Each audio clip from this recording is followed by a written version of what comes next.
Om Swastiastu. Perkenalkan, saya I Gusti Putu Agung Rimbawo, calon guru penggerak Angkatan 7 SMA Negeri Situpetang dengan fasilitator Niwayan Arningsih, pengajar praktek Imade Suwardana. Salam guru hebat, bergerak, digerakkan, menggerakkan. Saat ini kita akan masuk pada materi koneksi antar materi, kesimpulan dan refleksi dari modul 1. Pertanyaan pertama, apa yang Anda percaya tentang murid dan pembelajaran di kelas sebelum Anda mempelajari modul 1.1? Yang pertama adalah pembelajaran berpusat pada guru, di mana guru sebagai sumber pengetahuan bukan sebagai fasilitator. Yang kedua, materi pembelajaran setiap KD harus selesai sesuai target dalam pembelajaran, sehingga cenderung penyajian dalam materi menjadi tergesa-gesa dan menggunakan metode ceramah dalam satu arah. Adanya KKM yang memberikan sebuah batasan dalam proses pembelajaran, karena KKM akan menjadi dasar bagi siswa bahwa siswa itu berhasil tuntas ataupun tidak tuntas dalam pembelajarannya, dan mengakibatkan proses pembelajaran tidak memperhatikan kemampuan, kondisi, dan kebutuhan yang diperlukan oleh peserta didik atau murid.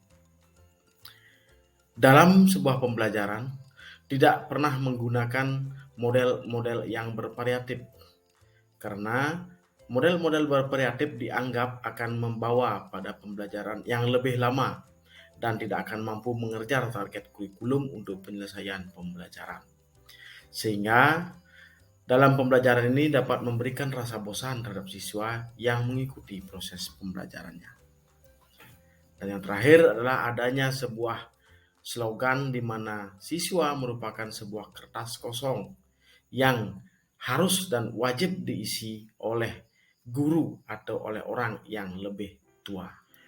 Nah, dari pembelajaran itu, di mana pada awal sebelum adanya pola-pola dalam konsep pemikiran Ki Hajar Dewantara ini terwujud dengan baik, maka saat ini ketika kita sudah mempelajari pemikiran-pemikiran dari Ki Hajar Dewantara, apa yang berubah dari pemikiran atau perilaku Anda setelah mempelajari modul ini?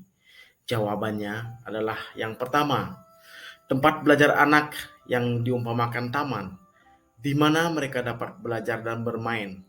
Anak dapat secara menyenangkan mengikuti pembelajaran, sehingga dalam kebebasan tempat dan pembelajaran itu berjalan sesuai dengan kondisi daripada anak tersebut. Yang kedua, pembelajaran yang berpusat kepada siswa. Artinya dalam proses pembelajaran ini guru adalah sebagai pamong yang mampu memberikan tuntunan dan mengarahkan siswa. Peranan guru sebagai seorang fasilitator mampu membawa siswa sebagai among yang dapat mengalami pembelajarannya secara mandiri, sehingga anak mampu merdeka dan kreatif untuk dapat menemukan masalah di masyarakat ataupun dalam dirinya, memecahkan masalah yang ada dalam dirinya dan masyarakat sehingga menghasilkan produk yang bernilai dan bersifat original.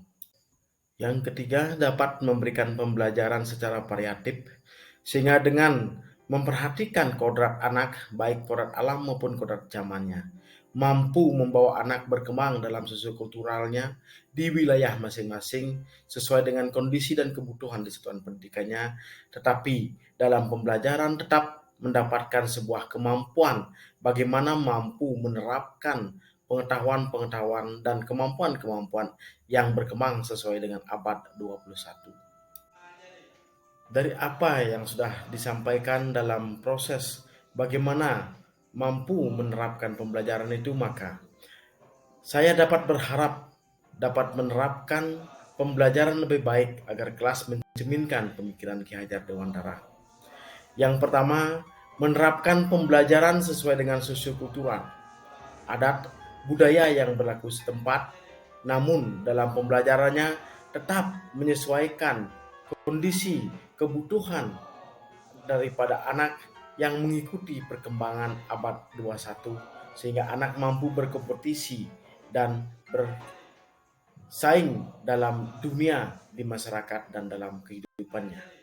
Yang kedua, dalam proses pembelajaran, kita sangat berperan sebagai seorang tua dan mampu memerankan diri sebagai seorang tua, dan juga mampu berperan sebagai seorang fasilitator, sehingga peranan ini bisa memberikan sebuah arahan dan tuntunan pembelajaran kepada siswa, sehingga proses pembelajaran yang terjadi di kelas maupun di luar kelas merupakan pembelajaran yang selalu berpusat pada siswa, dan siswa selalu mencari, menemukan, menyelesaikan, dan menghasilkan karya-karya dari permasalahan yang ditemukan secara mandiri dan kreatif. Harapan yang ketiga adalah menerapkan berbagai variasi metode pembelajaran dan model-model pembelajaran, sehingga dalam pembelajaran dapat menyajikan proses yang menyenangkan, proses yang memerdekakan, dan proses yang dapat memanusiakan manusia. Sehingga anak dalam proses ini dengan metode-metode dan model yang diterapkan mampu lebih kreatif, lebih bernalar kritis, lebih mampu berkolaborasi dan bekerja sama, dan muncul budi pakerti di mana cipta rasa dan karsa menghasilkan karya-karya yang bermanfaat bagi diri dan bagi masyarakat. Yang keempat adalah memberikan sela-sela permainan atau game-game interaktif dan atraktif di sela-sela pembelajaran yang bertujuan mengembalikan konsentrasi siswa dalam proses pembelajaran ketika siswa sudah mengalami kejenuhan dan kelelahan dan rasa bosan, sehingga pembelajaran siswa pun dapat berlangsung dengan baik, dapat berlangsung dengan kondusif, dan pembelajaran pun dapat mencapai tujuan pembelajaran yang merdeka, berkreatif, dan bernalar kritis. Yang kelima, dalam melakukan proses penilaian, berharap dapat melakukan proses penilaian itu adalah bertujuan untuk mengukur dan menggali potensi siswa, bukan hanya untuk mendapatkan nilai yang nanti akan dimunculkan di raport sehingga mendapatkan gelar juara atau mendapatkan peringkat yang justru akan membawa dampak bagi keterbelakangan dalam menata kebutuhan dan kondisi siswa. Sehingga penilaian ini bertujuan untuk mengukur dan mendapatkan potensi-potensi siswa yang kreatif, yang memiliki inovatif dan bernalar kritis, serta bertanggung jawab pada karya-karya yang dihasilkan. Dari pertanyaan yang dimunculkan dalam konsep pemikiran Ki Hajar Dewantara dan proses yang berlangsung dalam pembelajaran di kelas maupun di satuan pendidikan dan di masyarakat, maka kesimpulannya, tujuan dari konsep Ki Hajar Dewantara adalah merdeka belajar dan mencapai profil pelajar Pancasila.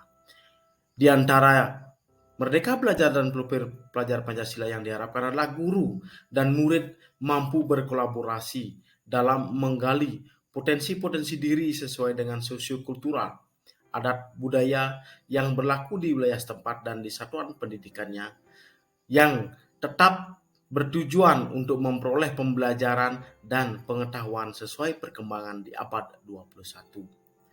Guru dan murid bersama-sama dalam proses pembelajaran untuk mendapatkan sebuah kemerdekaan pembelajaran, kemerdekaan mental dan kemerdekaan perilaku, sehingga dapat memperoleh proses yang memanusiakan manusia baik secara individu maupun di masyarakat. Guru dan murid melakukan proses pembelajaran secara bersama-sama guna dapat mencapai profil pelajar Pancasila yang diantaranya dapat memiliki ketakwaan,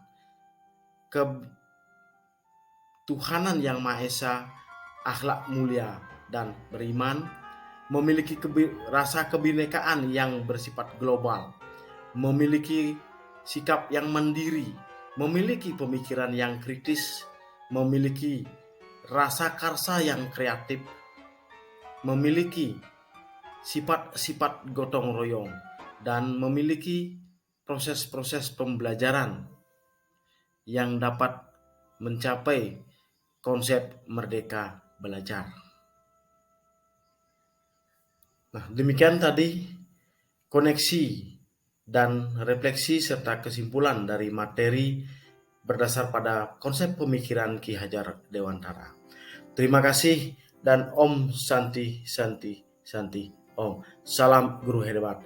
Salam guru merdeka. Salam guru penggerak.